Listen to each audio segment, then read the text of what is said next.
Oke, selamat siang semuanya. Sebelum kita memulai pembelajaran, terimalah salam dari Bapak. Namo Sayang Budaya, Namo Budaya. Ya, semoga hari ini kita dalam kondisi sehat, ya, tidak kekurangan suatu apapun, tidak mengalami penyakit yang berbahaya, selalu dalam lindungan Triratna. Sebelum kita memulai pembelajaran, ada baiknya kita berdoa terlebih dahulu. Ya, kita berdoa dalam hati dengan melafalkan Parita Wandana, berharap agar kita selalu dalam kondisi baik dan dalam lindungan Triratna, para Buddha, dan Bodhisattva. Oke, silakan berdoa dimulai.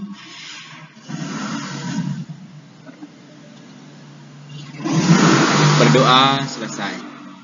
Oke, kita hari ini melanjutkan pembahasan mengenai meditasi pandangan terang. Adapun yang kita bahas pada pembelajaran kali ini adalah praktik meditasi pandangan terang yang diawali dengan samatha bhavana. Terus praktik meditasi pandangan terang langsung, ya, tanpa diawali dengan samatha bhavana.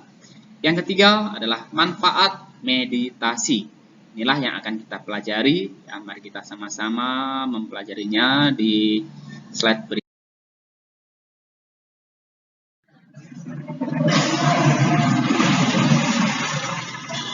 Oke, praktik meditasi pandangan terang diawali dengan samatha bhavana.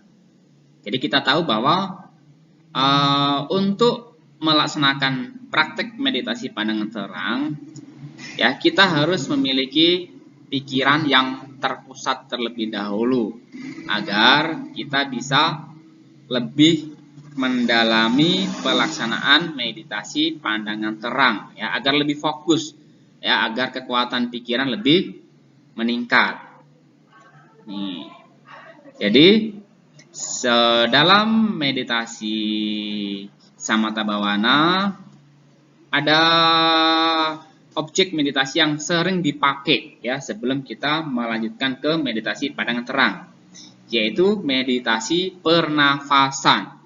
Meditasi ini dianggap meditasi yang paling umum, ya, merupakan penyambung antara meditasi pandangan terang dan meditasi samatha bhavana. Karena apa? Bernafas kan kita bernafas. Kita menggunakan tubuh kita, ya. Tubuh dalam bagian dari meditasi pandangan terang adalah rupa, ya. Itu perhatian mendalam terhadap tubuh. Jadi sangat cocok digunakan untuk mengawali meditasi pandangan terang. Nah, dalam meditasi samatha bhavana dan untuk meditasi pandangan terang ada beberapa hal yang perlu diperhatikan, yaitu mengenai sikap duduk, ya. Sudah dijelaskan berkali-kali, ya, bahwa sikap duduk itu harus rileks, duduk bersila, ya, gunakan pakaian yang longgar, ya, seperti yang kita bahas pada pertemuan minggu lalu. Ya, selanjutnya mengendurkan ketegangan, ya, artinya duduknya itu harus rileks. Tujuannya apa? Agar saraf-saraf, otot, ya kan, tulang-tulang itu tidak kaku. Dengan demikian kita menjadi lebih tenang untuk melanjutkan kegiatan meditasi, ya. Yang selanjutnya bernafas dengan wajar. Wajar itu artinya tidak dibuat-buat, sesuai dengan kebutuhan tubuh. Jadi bukan sengaja diperlambat, sengaja dipercepat, sengaja ditahan dan sebagainya. Tapi memang biarkanlah itu bekerja sesuai dengan semestinya tanpa kita mengaturnya. Jadi inilah awalan yang benar dalam meditasi samatha bhavana. Oke, selanjutnya bagaimana kita memulai pernafasan, ya, meditasi pernafasan sebagai awalan. Ini ada beberapa tahapan yang bisa kita jadikan sebagai acuan, ya, untuk melakukan meditasi pernafasan. Tahap pertama, menghitung nafas. Biasanya dalam meditasi pernafasan kita itu menghitung nafas dalam urutan 1 sampai 10. Kalau itu berupa hitungan. Tapi kalau berupa kata, ya bisa gunakan kata-kata yang memang mendorong kalian untuk lebih bersemangat. Nah, tapi kita bahas hari ini mengenai hitungan saja dulu. Jadi aturannya ya, pada saat nafas masuk pertama kali kita hitung sa ya. Sa berarti nafas masuk ya. Kita menghirup nafas, kita ucapkan dalam hati sa ya kan. Keluar nafas ya, kita ucapkan dalam hati tu ya kan. Berarti satu itu berarti bernafas yang pertama. Kita lanjutkan ke pernafasan kedua. Misalnya kita menghirup nafas du. Kita menghembuskan nafas a. Berarti kita bernafas yang kedua kali. Selanjutnya itu kamu lakukan sampai hitungan ke-10. Pada hitungan ke-10 misalnya saat menghirup nafas menghembuskan nafas 10. Nah, itu adalah contoh penghitungan nafas. Ya, ingat ketika kalian sedang menghitung nafas, usahakan kalian fokus dan perhatikan sudah tenang belum nafas kalian, sudah wajar belum nafas kalian, masih enggak kembang kempisnya ini tidak beraturan. Kalau sudah beraturan, boleh melanjutkan ke meditasi pandangan terang yang kita bahas pada pertemuan minggu lalu. Tahap kedua, mengikuti nafas. Jadi mengikuti itu mengikuti pergerakan udara yang mengalir dari ujung hidung ya kan masuk ke dalam tubuh, entah itu bagian perut atau bagian dada. Perhatikan pergerakan perut atau dadanya sampai nafas tadi keluar terhembus ya dari hidung. Itu kita ikuti, kita perhatikan, kita rasakan. Ya, kita rasakan. Artinya kita bayangkan bahwa kita itu ketika sedang bernafas sampai menghembuskan nafas, tahapnya seperti itu. Jadi ketika kita sedang dalam berhitung tadi ya, kita juga langsung mengikuti nafas ya.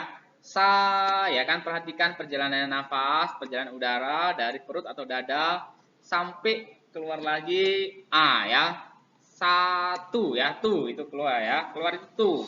Yang kedua, du ya kan, ikuti pergerakan nafasnya sampai keluar a, berarti 2. Lakukan terus-menerus sampai angka 10. Ya kan? Terus yang ketiga, perhatikan sentuhan nafas. Sentuhan itu artinya apa?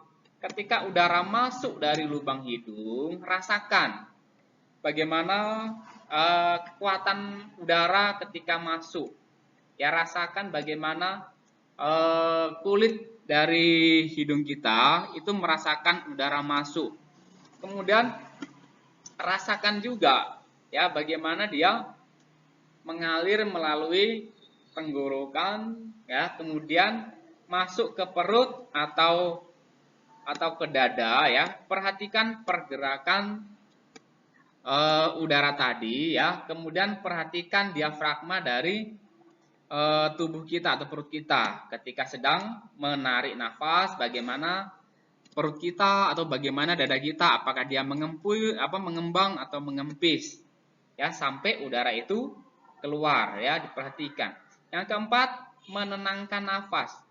Ya, jadi ketika kita sudah dalam hitungan ke-10 kok masih nafasnya itu belum teratur, belum tenang, diri kita masih galau ya, diliputi kekhawatiran, ketidaknyamanan. Ulangilah penghitungan nafas itu pada hitungan mundur ya. Tadi kan sampai ke 10. Kita mundur 1 sampai ke 9 ya. Masih tidak stabil lagi nafasnya, lakukan hitungan mundur lagi 1 sampai 8. Lakukan itu berulang-ulang sampai nafas terasa tenang. Oke, inilah awalan cara bernafas yang benar dalam meditasi.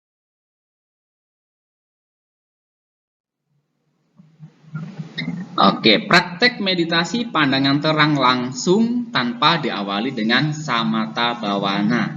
Jadi udah kita bahas pada minggu lalu, ketika kita sedang meditasi samatha bhavana, kita mencurahkan kesadaran kita, perhatian kita, pikiran kita kepada keempat hal ini ya, keempat hal. Yang pertama tubuh, perasaan, kesadaran, dan fenomena atau bentuk-bentuk pikiran. Itu yang kita pahami. Ini sudah kita bahas minggu lalu. Kita akan lebih fokuskan kepada perhatian terhadap bentuk-bentuk pikiran atau dhamma nupasana. Jadi ketika muncul bentuk-bentuk pikiran, maka disinilah tugas kita untuk melenyapkan rintangan batin. Ini sudah kita bahas juga dalam pertemuan minggu lalu. Jadi 5 rintangan batin itu akan kita hilangkan atau bisa dihilangkan dengan melakukan 5 macam penyadaran ya, seperti yang kita pelajari di minggu lalu. Ya misalnya ya, kalau kita muncul nafsu keinginan dalam diri kita sendiri, nafsu keinginan ya, nafsu itu bisa kita hilangkan dengan memusatkan pikiran kita pada objek. Ya, kalau nafas, pusatkan terus pada objek sampai nafsu-nafsu yang lain itu hilang, pikiran kita fokus kepada objek kita. Misalnya pernafasan, fokuskan saja pada pernafasan. Nih, ini silahkan kalian review kembali yang 5 rintangan batin ini. Yang udah kita bahas di pertemuan minggu lalu. Ya. 5 kelompok kegemaran. Ini ya udah kita singgung di pertemuan minggu lalu. Coba kita bahas sedikit. Jadi di sini ya, badan jasmani. Apa hubungannya dengan perhatian terhadap bentuk-bentuk pikiran? Yang namanya badan jasmani itu juga akan mempengaruhi pikiran kita. Ya, jadi misalnya ketika badan kita tidak sesuai dengan yang kita harapkan atau mengalami suatu fenomena tertentu, pikiran kita kan akan bereaksi. Ya, bereaksi itu bisa berupa keinginan ya untuk melakukan tindakan dalam rangka memenuhi ya atau menjaga ya apa yang harus dilakukan terhadap badan jasmani ketika muncul reaksi yang tidak diinginkan. Misalnya badan kita terluka, pikiran akan bereaksi. Bagaimana caranya agar cepat sembuh? Bagaimana caranya agar obat yang kita makan itu betul-betul cocok dan sebagainya. Kalau dalam konteks lain misalnya badan muncul gatal-gatal misalnya dalam meditasi, maka pikiran akan bereaksi. Duh, kok bisa muncul gatal padahal tidak apa-apa, padahal saya berada di tempat yang bersih, ada sebagainya. Ini kan reaksi ya, reaksi pikiran terhadap objek-objek yang bertemu dengan badan jasmani. Perasaan sudah jelas ya kan, ketika badan jasmani ya objek bersentuhan atau berinteraksi dengan jasmani, pasti akan muncul perasaan. Perhatikan perasaan yang muncul. Apakah itu perasaan benci, apakah itu perasaan suka, apakah netral saja. Jadi upayakan agar perasaan itu menjadi lebih netral. Ketika muncul perasaan benci, ya seperti yang Bapak bilang minggu lalu, ini perasaan ini bukan aku, perasaan ini bukan milikku. Perasaan ini juga akan berlalu dengan sendirinya. Oke, ini pencerapan. Apa itu pencerapan? Ketika kita merasakan lebih dalam reaksi yang muncul ya. Lebih dalam, artinya kita sampai meresap ke dalam hati kita, sampai muncul suatu keinginan yang kuat untuk melakukan tindakan atau reaksi dari perasaan yang muncul. Di sini ketika kita sedang meditasi, ya pada dasarnya kita tidak boleh memiliki kelekatan yang berlebihan terhadap perasaan yang muncul. Hanya sadari saja tanpa kita melakukan reaksi yang berlebihan. Ya pahami ya, itu bukan aku, itu bukan milikku, perasaan ini juga akan berlalu ya saat sedang bermeditasi. Yang keempat, bentuk-bentuk pikiran ya. Walaupun kita membahas mengenai perhatian terhadap bentuk-bentuk pikiran, ternyata pikiran kita juga bermacam-macam wujudnya, bermacam-macam bentuknya. Ya, bahkan dikatakan dalam 1 menit ya mungkin ada puluhan bahkan lebih proses berpikir tergantung reaksi yang muncul. Jadi disinilah usaha kita untuk berupaya menyederhanakan proses berpikir. Jangan berpikir yang berlebihan atau macam-macam atau memikirkan hal-hal yang tidak penting. Fokus kepada pemahaman bahwa pikiran ini bukan aku, pikiran ini bukan milikku. Dia akan datang dan pergi dengan sendirinya, akan pergi ketika fenomena yang lain muncul. Yang kelima mengenai kesadaran. Ya, kesadaran adalah kemampuan kita dalam melihat dengan jelas berbagai macam proses ya, baik dari benda jasmani, perasaan, pencerapan dan bentukan pikiran. Jadi kesadaran kita juga kadang lemah, kadang tinggi, ya bahkan kadang tidak sadar. Jadi disinilah fungsi kita ketika sedang berpikir, tingkatkanlah kesadaran sehingga kita tidak mudah goyah dalam bermeditasi. Yang selanjutnya adalah 6 landasan indera. Jadi dalam meditasi ketika muncul berbagai macam reaksi dari 6 indera ini, upayakan bersikaplah netral, jangan terpengaruh dengan sensasi yang muncul. Pahami, ini hanya sensasi, bukan aku, bukan milikku. Jadi inilah praktek meditasi pandangan terang secara langsung. Yang secara intinya udah kita bahas di pertemuan minggu lalu bahwa kita hanya memperhatikan mana fenomena yang paling dominan ya. Mana kejadian yang paling dominan yang ada dalam diri kita, baik yang melalui pikiran, perasaan, kesadaran atau bentuk pikiran. Yang dominan itu kita perhatikan terus-menerus sampai dia lenyap dan berganti dengan fenomena lainnya. Jadi inilah praktek meditasi tanpa.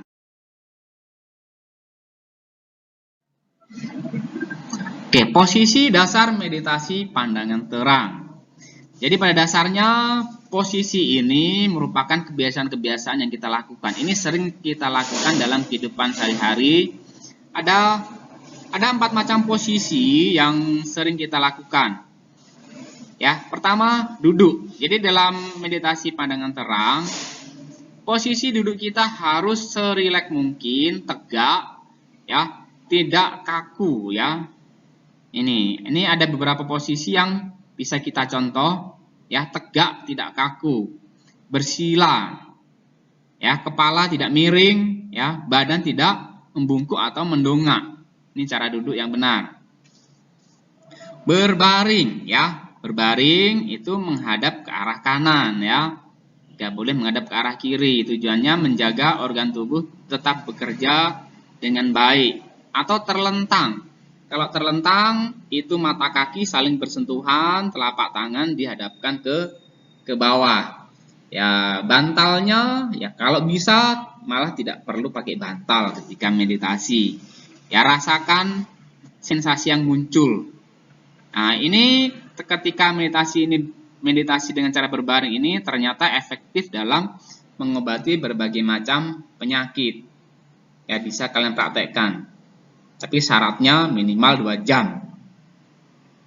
Berdiri ya. Ini berdiri itu artinya kita melakukan tindakan berdiri atau pergerakan-pergerakan yang jaraknya pendek. Entah itu 2 langkah atau 3 langkah.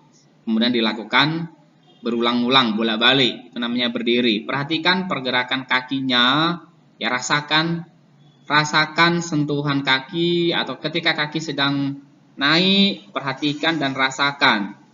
Yang artinya perhatikan yang paling dominan, apakah pergerakan kaki atau pergerakan tangan. Yang paling dominan mana? Itu yang kamu perhatikan. Ketika sedang berjalan ya, meditasi dengan posisi berjalan. Jadi berjalan ini berarti membutuhkan langkah yang lebih panjang ya, di atas 10 langkah ya. Lakukan langkah berulang-ulang ya. Terus sama seperti ketika berdiri, mana yang paling dominan itu yang kamu perhatikan. Apakah sedang melangkah, apakah sedang menyentuh lantai, ya, apakah pergerakan tangannya, itu perhatikan yang paling dominan ya. Kemudian lakukan itu secara terus-menerus sampai meditasi selesai. Inilah posisi dasar meditasi pandangan.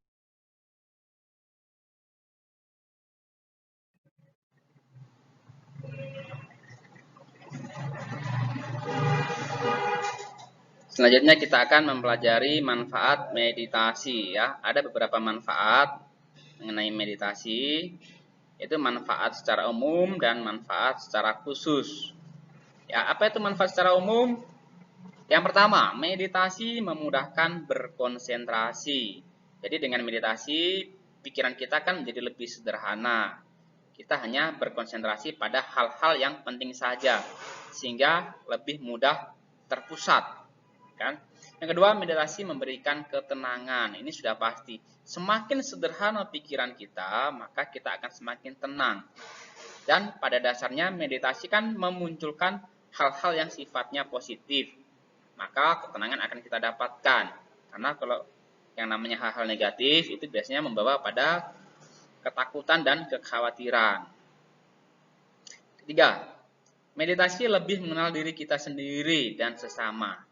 Jadi kalau kita bermeditasi maka akan lebih bisa mengetahui siapa diriku. Ya, dengan mengetahui siapa diriku, misalnya mengenai karakterku, ya kan, misalnya mengenai sifat atau hal-hal spesifik yang kita miliki, maka disinilah nanti kita akan bisa melihat ke orang lain.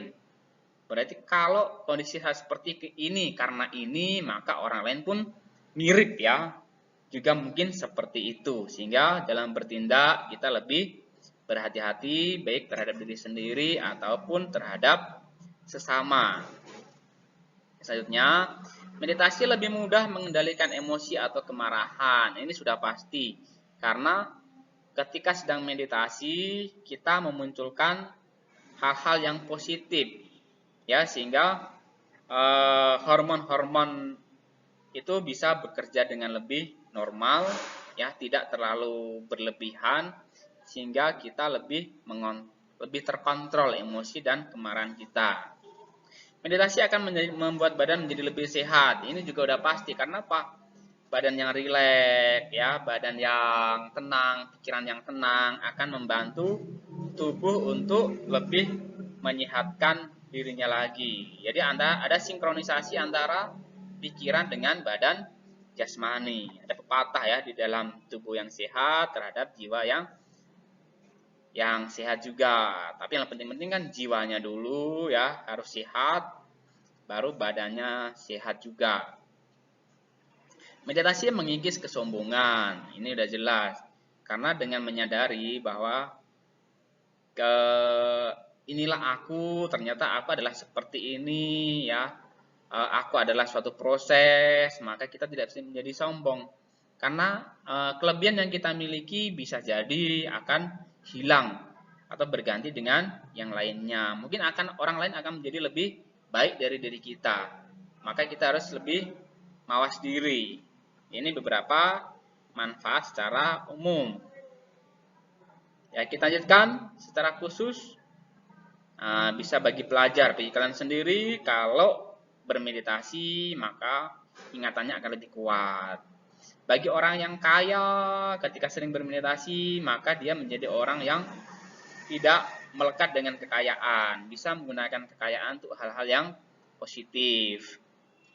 Ya, cepat merasa puas kalau kita gemar bermeditasi, karena kita menyadari bahwa kebutuhan tubuh adalah seperti ini ya, sebanyak ini. Jadi orang yang gemar meditasi, dia tidak diliputi oleh keserakahan, sehingga dia menggunakan seperlunya saja. Nah, dan masih banyak lagi manfaat lainnya, ya misalnya bagi pedagang yang sedang sibuk, maka akan membebaskan diri dari ketegangan. Itu beberapa manfaat dari meditasi secara umum dan secara khusus.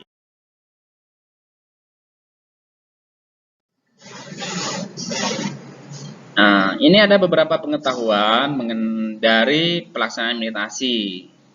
Ini ada beberapa ya. Bisa kalian baca ya. Misalnya kita ambil contoh saja ya. Ini satu saja misalnya. Mengetahui perbedaan antara nama dan rupa. Artinya mana yang termasuk batin, mana yang termasuk jasmani, kalian akan tahu. Kalau misalnya kamu sedang bernafas misalnya.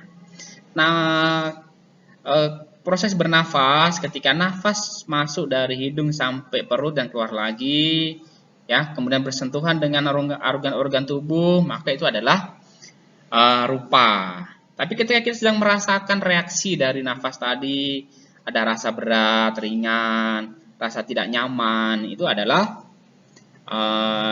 nama ya, artinya hanya sekejar nama, batin.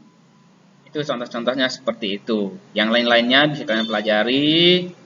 Ya, ini contoh lainnya misalnya nomor 4, mengetahui mengenai timbul dan lenyapnya nama dan rupa. Nah, ini kan udah jelas. Ketika ketika sedang meditasi tiba-tiba muncul rasa gatal. Ternyata kalau diperhatikan terusan lama-lama gatal tadi akan hilang atau lenyap berganti dengan yang lainnya. Perasaan pun juga akan berubah. Ketika kita merasakan gatal dan rasa gatal tadi hilang, perasaan lainnya akan muncul. Jadi tahu dengan lebih teliti kapan muncul, kapan dia lenyap.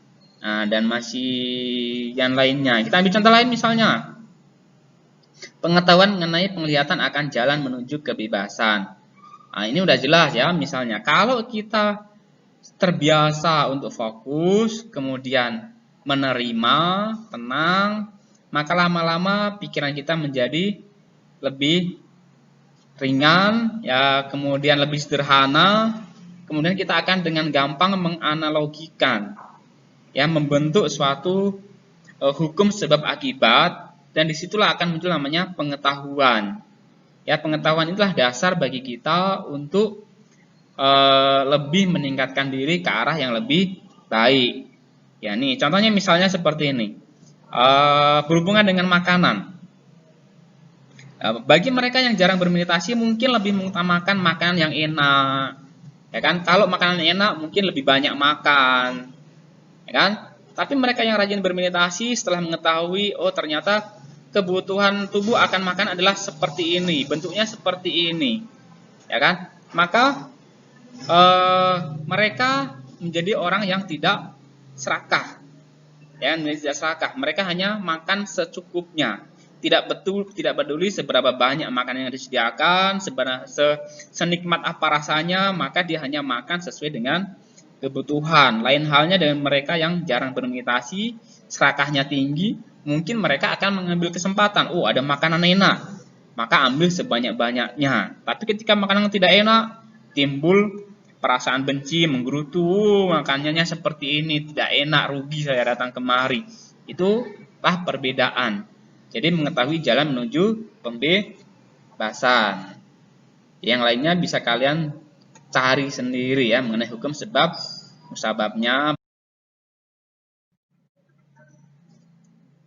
Oke, demikianlah pembelajaran kita pada hari ini. Semoga memberikan manfaat bagi kita semua. Semoga kita bisa terlatih untuk tidak melekat dan menyadari bahwa segala sesuatu ini akan berlalu, ya, dan kita kemudian menjadi orang yang lebih mawas diri. Kita tutup dengan doa, semoga semua makhluk hidup berbahagia. Sadu, sadu, sadu.